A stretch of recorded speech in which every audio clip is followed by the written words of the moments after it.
News Talk, 95.1 FM and 790 AM. This is KFYO Mornings. Dave King, Matt Martin, all over your KFYO radio. 70 degrees outside, 92 the forecast high today.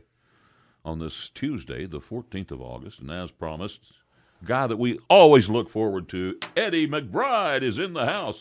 Good to see you guys this morning. Hope you guys are doing well on Tuesday. Yeah. And you're the main spear catcher at the Lubbock Chamber of Commerce. The you are the president and CEO, am I? That is correct. Okay. Yes, sir. Have been for almost 19 years. Unbelievable. And you have done an incredible job with the chamber, I must say. How many awards? Do you even have a wall big enough to put all the awards on that you guys have won? Those awards are merely just recognition of the fact that I've got a great board and a lot of wonderful volunteers and get to represent a pretty neat city. So that's all that matters, is that Lubbock's name gets put on the map somewhere. Lubbock is a pretty neat city. It is. I think so. I really do. I do too. I mean, we never thought when we got here over 20 years ago that we were ever going to stay here this long. We were used to this military thing of moving around, and so we thought we'd move around after we got here. But nope, we've made a pretty good home out of Lubbock, Texas. Well, let me tell you, I went to Ruidoso, New Mexico. I'm born and raised in New Mexico, so I can say this, but they're not gonna like it. But it just reminded me of how New Mexico is like a third world country, and I mean they do everything backwards, and it just reminded me. I am so glad I live in Lubbock. I mean, we've got a beautiful city. We do things the right way. Lucky me, I live in Lubbock. There you go.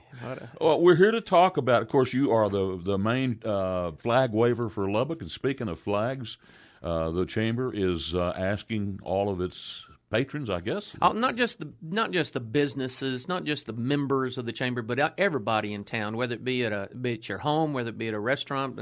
Throw out the flags, both Tech, LCU, Wayland, and South Plains College. Welcome back all the students, especially all the students that are coming from outside of Lubbock coming in. Let's show them how welcome they are and how happy we're here. They're absolutely here spending their parents' money or their money. You know, we're so happy about that. But it's an exciting time of year, Dave, as you well know, having all the students come back. It just it becomes more vibrant. Our community does. So we want everybody to wave those flags. Eddie, it's like a very, I mean, it's like a large Texas city that moves into Lubbock. Absolutely. And Matt and I were talking this morning. I mean, I've been here 50 years, and I'm always, the summertime for me anyway, it's just I might as well just not do anything. I mean, because when all the schools are out, it slows down. It slows way down. People don't realize, Tech is trying to get to 40,000 students, but folks don't realize we've already got over 40,000 students in town when you count LCU, Wayland, and South Plains College, and all of them feed so much into our community besides just students. Yeah, because they come here with Daddy's credit card. Oh yeah, but you're talking about the professors, the administrators, everybody else who work on the various campuses. Absolutely. What a great opportunity we have to have that clientele live in our community. So as citizens. would you have an idea where a person could go buy a Texas Tech LCU flag? Everywhere. Yeah, there's stores Walmart. all over the place. Oh, my gosh, just about every retail store that you have that sells something will have some type of Texas Tech paraphernalia, LCU, but you can also get them on there on the campuses as well. A lot of the bookstores and stuff that are on campuses and the for them to be able to do that. Well, I bet some of our listeners probably could tell you exactly where to go. I'm talking about a flag, where you could go put up your flag. Yes, sir. That's a good idea. There's a lot of good chamber business members out there. Go to lubbockchamber.com, go to our directory, and you'll be able to find a lot of good chamber businesses that'll sell you a flag or shirts and paraphernalia. I guarantee it. Put that plug in there.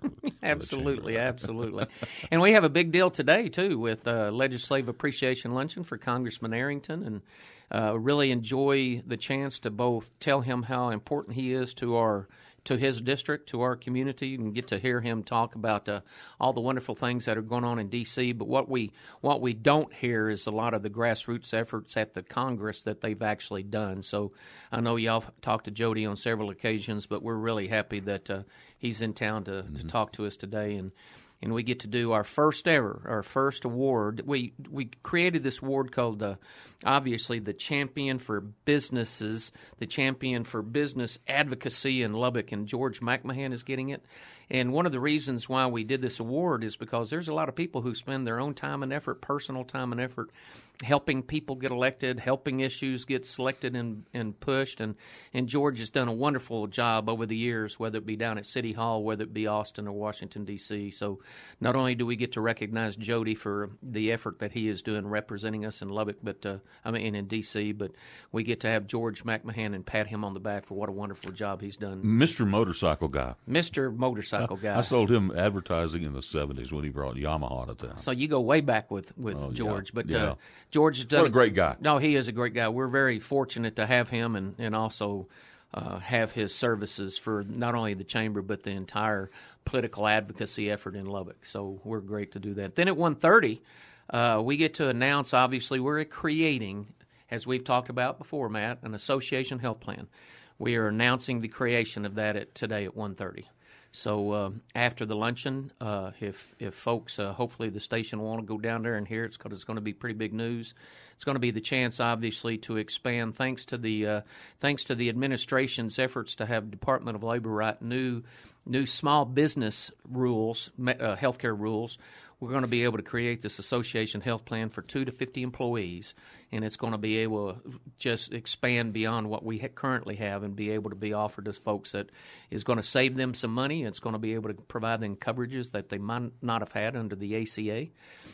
But it is something that we feel very important to our members. Every time we survey our members, one of the number one things over the years, even after Obamacare, that still is being able to provide employee benefits to their members, to their employees. So we're benefits. Yes, sir, health benefits to their employees. So we're really, really proud to be able to announce that today. So stand by for news. We'll be getting that kicked off here pretty quick. That I think is going to be a tremendous opportunity for businesses 2 to 50 employees. You have to be a chamber member to You will, yes, sir, because we're created a healthcare co-op in accordance with the Texas Department of Insurance, and so you have to be a member of the chamber to be a member of that co-op to be able to buy that insurance. Yes, sir. And more to follow. I think this will be just the announcement today. There's going to be a lot more information flowing as we go along as well. Okay. So it's going to be important for your listeners. Okay. Quick break, and we'll be back with more of Eddie McBride. We're talking about the chamber and everything that's going on in the hub. News Talk, 95.1 FM, 790 AM. We are KFYO Mornings. Dave King and Matt Martin on your radio. Also this morning, Eddie McBride here from he's the CFO from the Lubbock Chamber of Commerce. And we've got the Red Raider Sports. The Reckham Tech Athletics Breakfast a week from today, August 21st. It's going to be over at the Civic Center, and it's going to have – we're doing a little different format. We, of course, will have Coach Kingsbury there, but we'll also have Coach Whitley, Coach Stone, and Coach Greystone. So, obviously, for both cross-country track, and then we have ladies soccer, and then volleyball. Mm-hmm. Obviously, we get all four coaches have a chance to talk about their upcoming seasons and everything. So it's going to be a huge, huge way to kick off the football season, if you will, getting back to school. And so we're really fortunate that all four of those coaches are available to come speak to the crowd. So it's going to be fun. We have, of course, John Zwicker and Bernie Bass, those MCs. Oh, geez. You know, my gosh. That's worth going. There. Just, I mean, you want to go hear the coaches, of course, but you never know what Z and Bernie are going to say or do. So so that'll be a fun event next week. I mean, it's early in the morning. It's a 6:30 start for breakfast, but that's to allow those coaches to get back to work. The general public invited to? They do. There is a general public opportunity. Chamber members get a discount, obviously. But, yes, sir, and 761-7000. To ask about ticket availability, or go to our website, lubbockchamber.com, and you can still buy tickets to go to that event. Can you buy them at the event? Nope. You got to buy them ahead of time. And we want to remind people that if you work for a company that's part of the chamber, then you are considered a part of the chamber absolutely. as well. Matt, thank you very much. We just made that perfectly clear to a couple of folks a couple of weeks ago that we have 1,870 some odd businesses that are members of the chamber, and every single one of those employees, over 79,000 employees that are represented in all those almost 1,900 businesses are also members of the chamber. So, and it's one of those things that we need to communicate more clearly to everybody, that every business that is a member of the chamber, every employee of that business is a member of the Chamber of Commerce and can experience our benefits. So that's very important. Well, that's 1,800. Almost 1,900. God, I wouldn't have thought there's that many businesses. It's according to which listing you're looking at. And when you include all the DBAs and everything, there's some businesses that have multiple DBAs. Right. So there are anywhere 12 to 14,000 businesses total in our catchment area. There are 7,000 to 8,000 that are licensed, Texas Workforce Commission businesses. So it's according to which number you want to use, but nonetheless, it represents a heck of a lot of workers. And with our low unemployment rate, there's not a whole lot of people. Ain't it great to live in Texas? Ain't it great to live in Texas? Absolutely. And also two other things too. Leadership Lubbock applications are open and available on our website as well. That's lubbockchamber.com. And Leadership Lubbock is obviously a program we've been doing since 1975. And it's a great way to get some leadership skills as well as get more oriented to the community. And you get a lifetime of friendship and business associates from that class as well. And also 20 under 40 nominations are open and available now. So if you know some young professional, young person that's under 40 years of age and are members of our young professional group, then obviously they need to be considered for nomination for this year's award. Mm. So we got a lot going on at the Chamber, obviously. You always have a lot going on. Good things going on. We always have more to talk about than we've got time to talk about it. Yes, sir. I just appreciate you giving me a chance to be here. Well, so once again, the sports banquet or breakfast is next Tuesday, August 21st, 6:30 in the morning, Civic Center. You have to buy your tickets online. Or come into the office. You can't go. You can't buy them at the door. No, because we got to have a head count before we go. Yeah, so that's why we need to have a ticket count so that we can have that. Then what's the next event coming up? Oh my gosh! Probably the next big event will be the barbecue. And that's in October on the 11th, and it's going to be at the fairgrounds. I thought it might be. And so it ought to be a big one this year. And it's I saw the initial layout yesterday from the committee that's putting that together, and it's going to be a very easy to get around event. So you'll be able to come out and do the things that we like best to do in West Texas, and that's listen to music, eat barbecue, and have some libations. Yes, sir. So, and I know that's Matt's favorite thing. My problem with the barbecue, every year I go and I say, okay, there's over 200 vendors, or not vendors is not the proper word, but cooking stations. Yeah. And all of them have ribs and brisket and chicken and all kinds of barbecue. And all sorts of stuff, yes, sir. And every year I go and I say, Dave, you've got to pace yourself. Pace yourself. No, you don't. No, you don't. And by the time I get to the third station, I'm full.